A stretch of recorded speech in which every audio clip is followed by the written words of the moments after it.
Hi again everyone, welcome back again Bitcoin update. Senang rasanya sudah bisa kembali ke Basecamp ya. Kita bakal mau share update tentang Bitcoin. Kali ini kita bakal bahas sedikit untuk weekly update. Memang sebenarnya biasa saya upload weekly update tuh di hari Minggu, tapi karena memang saya ngelihat ada kondisi yang menarik, mungkin saya pikir ini cukup menarik lah untuk disampaikan ke teman-teman. Anyway teman-teman, saya masih berhutang untuk video saya bersama dengan Koryo ya, yang terakhir kita ketemuan di Tokyo. So kita bakal update untuk video itu mungkin besok, jadi akan ada beberapa yang saya perlu tambahkan supaya teman-teman di sini mengerti lah ya apa arti dari kita buat video tersebut. So anyway, kita bakal bahas sedikit untuk posisi daripada Bitcoin. Before kita masuk ke dalam pembahasannya, saya pengen tunjukin dulu ke teman-teman dua kondisi yang sebelumnya kita sempat mention ya. Ini udah jauh banget ya. Yang satu sekitar 2 bulan lalu, tepatnya tanggal 11 Desember 2022, itu sekitar akhir tahun ya. Kita udah kasih gambaran ke teman-teman bahwa di sini sebenarnya Bitcoin itu memiliki sebuah possibility untuk rebound ya. Jadi cukup masif, cukup signifikan, terlihat dari time frame 2 minggunya. Oke, yang kelihatan di sana adalah MACD itu hendak melakukan bull cross. Ya, di video ini juga saya sempat menjelaskan secara lengkap beberapa kondisi sebelumnya di mana every time bull cross terjadi pada time frame 2 minggu, umumnya Bitcoin setelah itu mengalami rally yang cukup signifikan. And then tepatnya sekitar 1 bulan berikutnya ya, kisaran tanggal 16 Januari 2023, itu kita for the first time ngasih report ke teman-teman bahwa MACD finally bull cross. Ya, di sini saya sampaikan bahkan di judul videonya ya, signal bottom Bitcoin bekerja lagi ya. Ini fakta menariknya, jangan FOMO. Tapi tetap saya sampaikan karena pada saat saya update video itu posisi harga udah di 20.900 dan per hari ini kita sharing sama teman-teman. Ini MACD-nya kita lihat dulu dari sisi MACD ya. Ini sudah terjadi MACD bull cross beserta dengan sekitar 4 bar ya, lebih kurang 4 bar candle 2 pekan ya. Dan kelihatannya kalau misalnya kita berkaca pada posisi kita saat ini saya pengen tunjukin ke teman-teman ya situasi yang terlihat pada time frame 2 pekan. Pertama, kita tentu saja bertahan di atas area resistance pasca berhasil break kembali ke 20.900. Jadi tepatnya per video update yang kita lakukan di sini itu Bitcoin sudah sedikit banyak memberikan konfirmasi ya hendak merecovery support yang terdapat pada kisaran range 18.900 atau lebih tepatnya 19.000. Jadi ibaratnya teman-teman kalau kita perhatikan ya, ini yang menyebabkan harga Bitcoin drop begitu signifikan itu adalah FAT daripada SBF dan FTX pada kala itu. Nah, setelah itu terjadi, kita ngelihat Bitcoin itu tampak tidak meneruskan lagi pelemahannya dan malah cenderung terrebound setelahnya. Jadi timbul pertanyaan baru, apakah ini adalah final kapitulasi yang kita harapkan ya terjadi pada akhirnya hanya membawa Bitcoin serendah-rendahnya sampai dengan 15.470 dolar lebih kurangnya. Atau sebenarnya kita masih ngelihat ini sebagai potensi untuk lower high aja karena in the end kita masih memiliki area resistance yang sangat major dan itu adanya di kisaran level atau area wait a second teman-teman ya, level atau area sekitar 30.000 dolar ya. Mengingat area tersebut adalah level psikologis, plus kalau kita berkaca lagi dari situasi yang dulu ya sekitaran Januari sampai kisaran bulan Juli 2021, ini pernah menjadi sebuah area support yang sangat bisa dibilang sangat diperhitungkan lah oleh para pelaku pasar. Dan saat ini kalau kita zoom in ke posisi saat ini Bitcoin masih struggling ya. Struggling untuk bisa close di atas 25.200. Alright, so far ini adalah area resistance yang cukup kuat buat Bitcoin selama beberapa bulan terakhir. Akan tetapi ada kabar baik nih sebetulnya buat kita di posisi time frame daily. Tapi kita belum bahas ke sana dulu. Jadi saya pengen take note sekali lagi ke teman-teman bahwa sekarang kita memiliki area resistance yang sangat major di 25.200. Kalau diingat lagi, kita seandainya menilai ya berdasarkan pergerakan di time frame yang lebih besar, yang besar juga di time frame weekly, posisi kita kita sebenarnya masih belum begitu aman. Jadi selain kita memiliki, wait a minute, ini saya hapus dulu ya, ini saya biarkan di sini. Pertama, kita ada kabar baik, kita berhasil break dari falling wedge, which is ini juga kita bahas di video yang waktu lalu.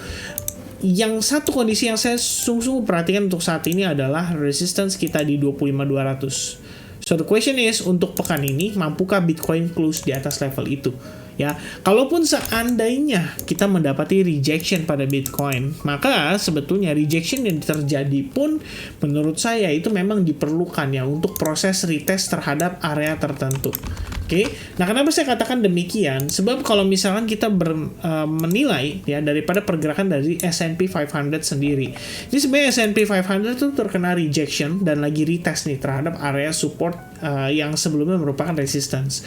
Jadi kalau misalnya seandainya S&P 500 yang memiliki korelasi positif dengan Bitcoin mengalami koreksi, dia turun dulu sampai ke level support, mungkin untuk Bitcoin sendiri itu akan sedikit kesulitan untuk bisa break di atas 25.200 ya, setidaknya untuk pergerakan sepekan ke depan ya. Yang saya nggak tahu adalah apakah Bitcoin per hari ini, lebih tepatnya di weekend, itu bisa mendapatkan reaksi yang sangat positif dari market di tengah posisi pasar US yang cenderung tutup.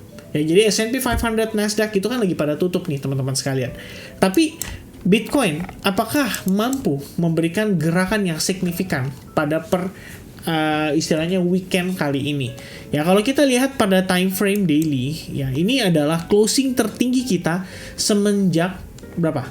Ya dari terakhir bulan Juni lah, semenjak bulan Juni ya, kira-kira pertengahan Juni sampai dengan sekarang, ini adalah closing tertingginya. Karena sebelumnya kita pernah melihat Bitcoin berusaha untuk struggling, bisa close di atas level tersebut, ya di atas level yang lebih kurangnya 24.400, itu gagal ya. Ada doji candle, di sini juga sama doji candle, di sini juga sama ada rejection tail candle. Begitupun di sini terjadi dalam kurun waktu 1 2 3 4 candle berturut-turut kena reject di sana.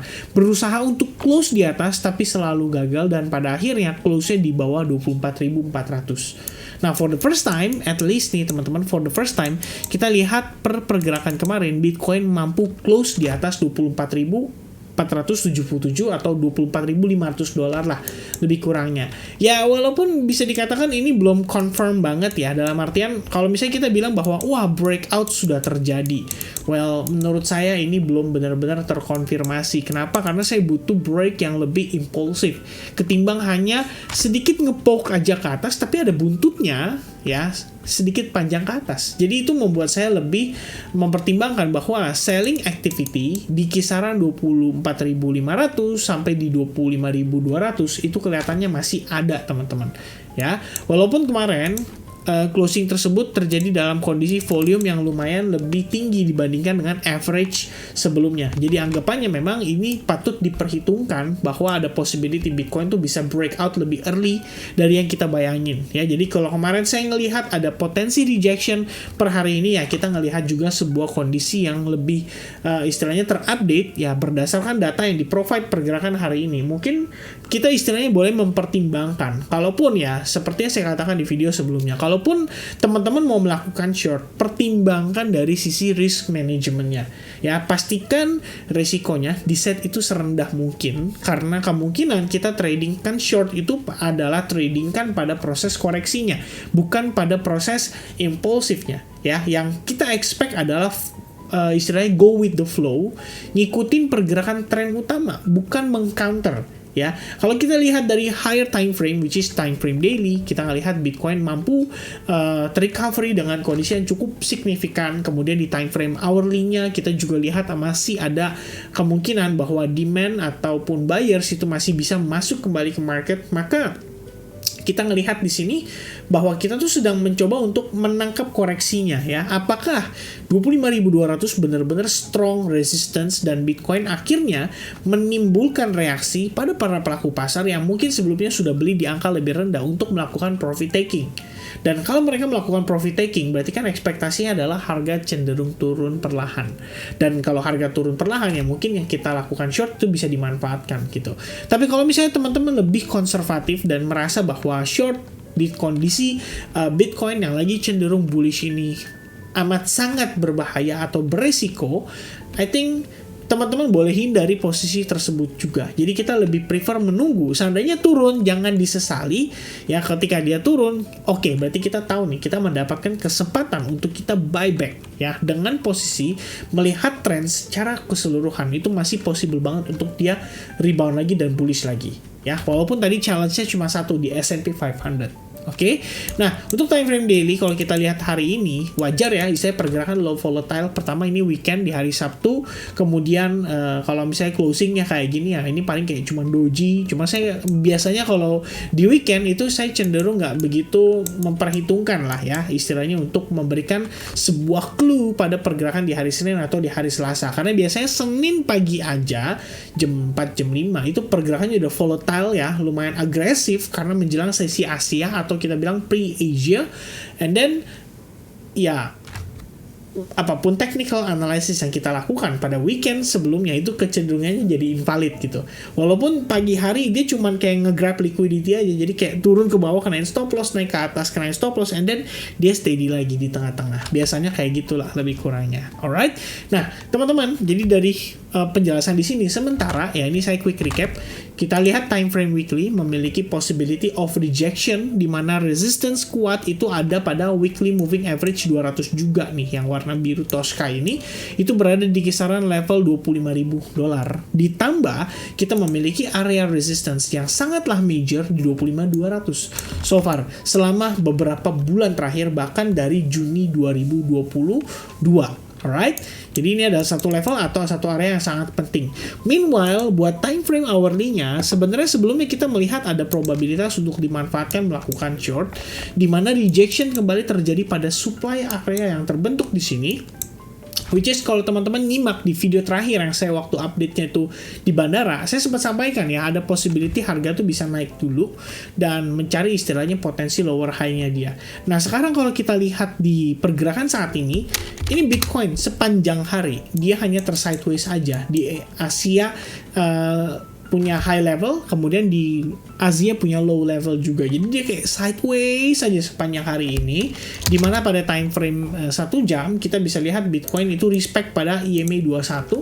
Saat ini kita lagi nge-retest lagi, tapi menurut saya ini nggak begitu valid. Balik lagi, karena ini adalah weekend ya teman-teman. Jadi low volatile dan kita nggak bisa mengambil informasi terlalu banyak dari pergerakan yang begini-gini aja. Karena ini kemungkinan besar yang mainkan adalah retail lah istilahnya. Kira-kira seperti itu ya. Nah, teman-teman, once again kalau misalnya kita lihat rejection kembali terjadi pada Bitcoin, maybe we can expect Bitcoin untuk turun sampai ke level 23.500 ya, karena itu merupakan area support level sebelumnya. Jadi tentu saja ini akan menjadi pertimbangan kita untuk saat ini.